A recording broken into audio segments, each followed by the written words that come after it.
E aí, investidores, sai um novo relatório gerencial do mês de junho de 2022 do BCFF11. Tem muita novidade para a gente comentar nesse vídeo aqui. Se você gosta desse tipo de conteúdo, se faz sentido para você, considere se inscrever no nosso canal, ativar as notificações e curtir o vídeo, porque isso ajuda demais o nosso trabalho. E se você gosta de fundos imobiliários, vou deixar aqui no primeiro link da descrição um relatório gratuito da nossa parceira Norte. Vamos começar então falando do relatório gerencial do BCFF11, junho de 2022. O que será que tem de novidade aqui para a gente apresentar para vocês?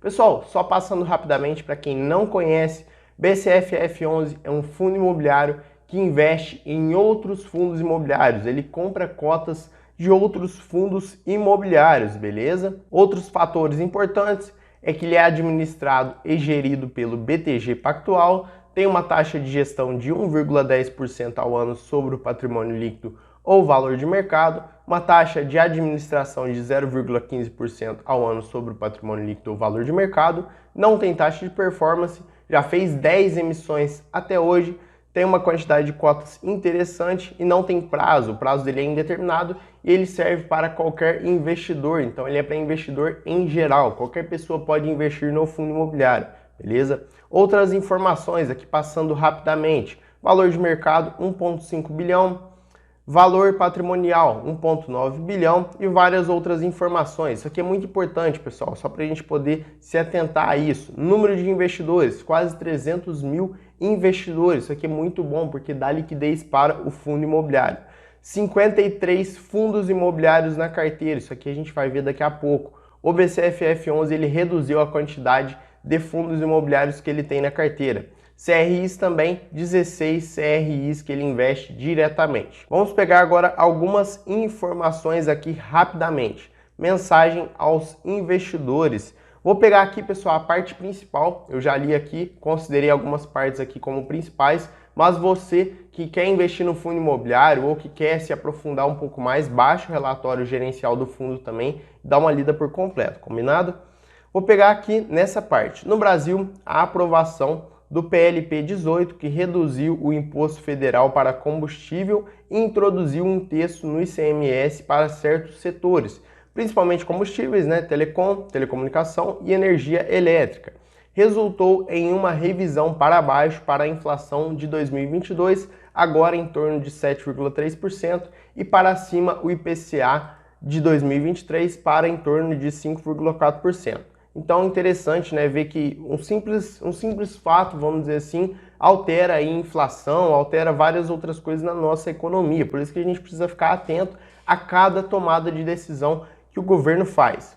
Se confirmadas as projeções de inflação, a leitura de mercado é que o Banco Central deve encerrar o ciclo de alta da Selic. Isso aqui também é muito importante ficar atento. No próximo Copom, em agosto. Então, em agosto vai ter outra reunião no Copom, provavelmente a Selic deve se estabilizar, sendo que o comitê novamente aumentou a taxa na sua reunião de junho, que agora está em 3,25% ao ano. O Banco Central também indicou na decisão de junho que deve manter a taxa de juros acima do observado no relatório Focus, que possui taxa de em torno de 10% em 2023 e 7,5% em 2024, de modo a trazer a inflação para ao redor da meta. Então, assim, com certeza, a Selic vai estabilizar, depois vai começar a cair e a inflação também deve seguir a Selic, beleza?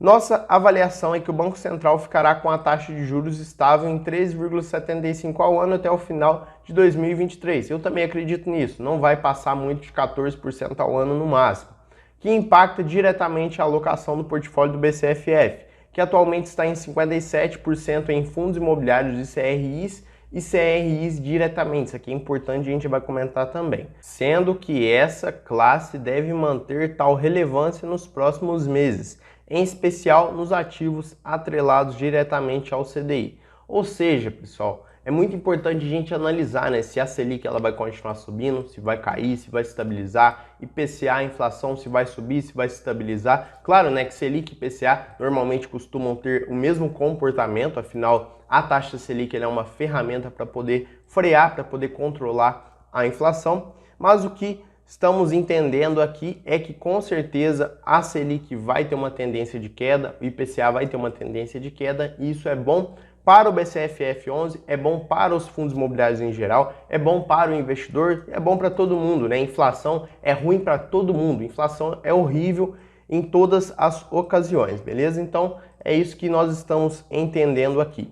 Seção do investidor, também vou pegar algumas partes aqui, tá, pessoal? Não vou ler tudo para o vídeo não ficar muito extenso, só para que vocês entendam. Alocações, primeiro semestre de 2022. O fundo imobiliário ele fez algumas compras aí de fundos imobiliários, de outras cotas de fundos imobiliários, DCRIs também, e fez algumas vendas de FIIs e também de CRIs. A gente vai entender daqui a pouco essa movimentação. O que importa é aqui o portfólio dos fundos imobiliários de CRIs e CRIs diretamente. Estamos aí com CDI mais 4,1%, 30% do portfólio, IPCA mais 7,7%, 63% do portfólio e outros aí, outros investimentos aí do portfólio 7%. Importante, né, dizer que novas aquisições e taxas superiores em relação ao portfólio atual, isso é muito bacana. Só para a gente poder entender, ao longo do primeiro trimestre, as alocações do BCFF11 se concentraram preponderantemente em fundos imobiliários de CRIs e CRIs diretamente. Eu comentei sobre isso no último vídeo que a gente fez do BCFF11. Isso é bom em períodos como que a gente está passando. Seguindo a estratégia do fundo, permitiu reforçar o seu FFO, resultado recorrente, ou fluxo de caixa recorrente, também é a mesma coisa, para um patamar superior ao valor distribuído nos últimos meses, que atingiu 69 centavos por cota em junho de 2022. Na comparação com o encerramento do primeiro semestre de 2021, o atual FFO representa um aumento de 122%. Ou seja, isso é bom para o fundo, né? O fundo estar aumentando aí o seu fluxo de caixa recorrente, seu resultado recorrente, isso dá um fôlego maior para o BCFF11. Outras informações, alocação e FFO. Isso aqui é importante a gente entender também, pessoal. Vou ler aqui para a gente poder entender o que o fundo fez de operações.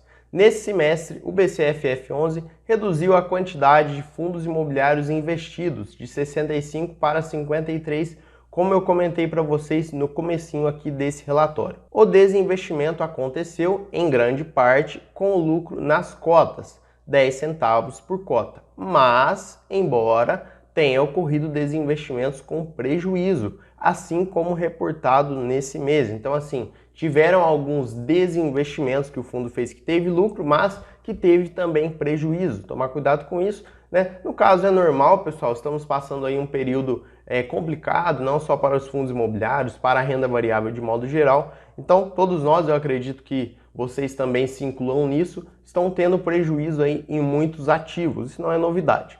O desinvestimento com prejuízo considera principalmente a rentabilidade do ativo em termos de yield e a variação da cota. Em junho, foram desinvestidos fundos imobiliários do setor logístico com dividend yield de aproximadamente 7,3%, ou seja, dividendo muito baixo, né?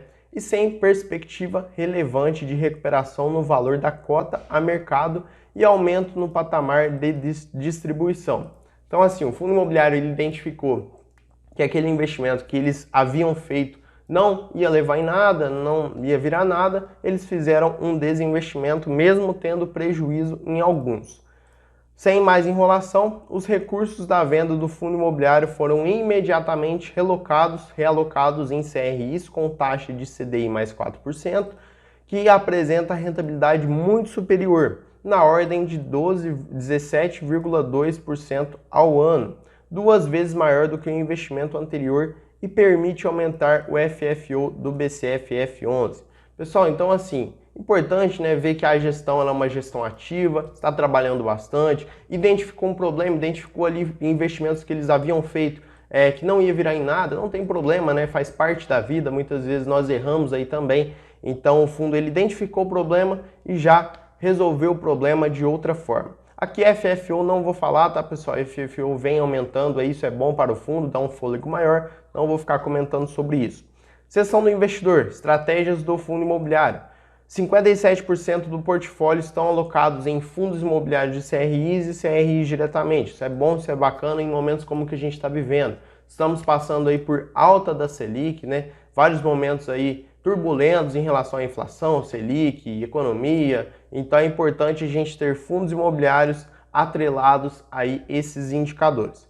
Eu acredito, pessoal, que quando a Selic se estabilizar, quando ela tiver indícios que ela vai começar a cair, provavelmente o BCFF11 deve mudar essa estratégia aqui do fundo imobiliário um pouco, né? Por exemplo, aqui 57% em CRIs. Acredito que ele vai diminuir um pouco essa alocação em CRIs e vai aumentar nas outras, como lajes corporativas, shoppings, entre outras coisas que ele investe também, beleza? Em relação ao resultado, rendimento, na verdade, que o fundo teve, 60 centavos por cota, né, pessoal? Inclusive, maior distribuição desde 2016, pegando aqui o histórico de distribuição do fundo, aí desde lá de 2010, o fundo teve um aumento lá em 2010, 2011, 2012, mas 2016 para cá ficou estabilizado em torno de 56, 54, 55, ficou nessa faixa aí. Tiveram alguns meses com menos, né, 40 centavos por cota, mas o que importa, né, como o próprio relatório está dizendo, esse mês de junho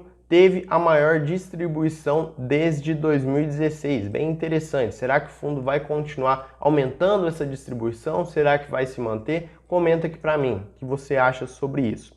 Portfólio do fundo. Interessante, né, pessoal, ver isso aqui, né? Quais os fundos imobiliários, quais os ativos que o BCFF11 está investindo. Alguns nomes aqui mais conhecidos: Canip 11, BTCR11, IRIM 11, BTLG, BRCR, IRDM, CPTS, MXRF, vários outros fundos imobiliários que ele está investindo. Segmento, já falamos sobre isso. Percentual aí da carteira, pessoal, 86,3% em cotas de fundos imobiliários, um pequeno percentual em renda fixa, outro pequeno percentual em 10% em CRIs diretamente e 0,2% quase irrelevante em outros investimentos. Estratégia do fundo, 68% é renda, o fundo é focado em renda. E 32%, né, o restante é focado em ganho de capital, ou seja, a gestão ela trabalha para fazer o portfólio render, né, fazer o dinheiro render. Por isso que o fundo tem uma parcela de ganho de capital.